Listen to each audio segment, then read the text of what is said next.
Hey guys, today I'm going to be showing you how to perform and explain the bubbles inside a bubbles experiment.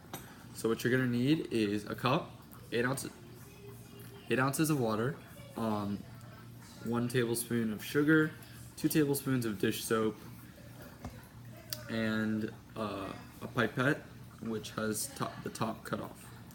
Alright, so I'm just going to finish the tablespoon here for the sugar. So what you're going to be doing is blowing bubbles onto the little plastic wrap I have. And you don't necessarily need plastic wrap, it's just that you need a surface without any bumps or edges, otherwise your bubbles will pop. But in general, the sugar is going to add a lot of elasticity, stability, and strength to these bubbles so that you don't have to worry so much about them popping. But doesn't mean you don't have to worry at all. Okay. Now the next thing you need is 2 tablespoons of dish soap. So let's get those.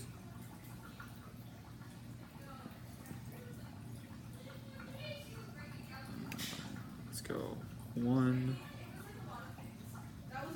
and 2.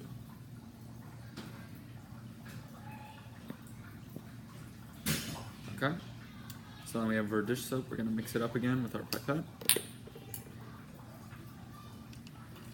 Nice and mixed up, and then you're going to be making bubbles using that open end of this pipette, which I'll show you in just a second. And if all goes right, we're going to be able to put bubbles inside of other bubbles. Just trying to straighten out the saran wrap a little bit so that we get a more flat surface. Alright, I think that's about as good as it's going to get. So now we dip this in here. Retain some. We're going to try and blow some bubbles.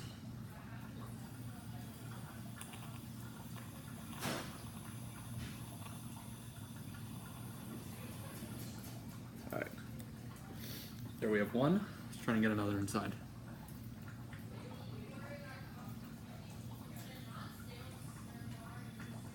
Oh, it attached to the other one and that messed it up a little. But I'm going to see if I can get another one inside, nevertheless. Popped.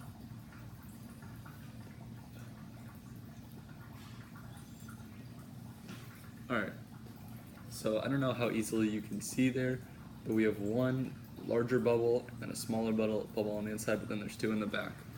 I'm going to pop these, move it up a little bit, and try and show once more. But while I do that, I'm going to explain how this works. So what you're going to need to realize is that anytime you have the dish soap, you're going to be able to make the bubbles.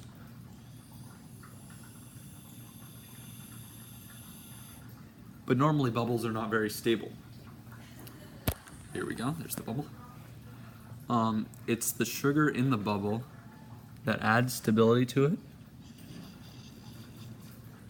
Allows you to puncture it with this. Alright, so you can see it stayed in there just for a little bit and then went off to the side. I'll try that one more time.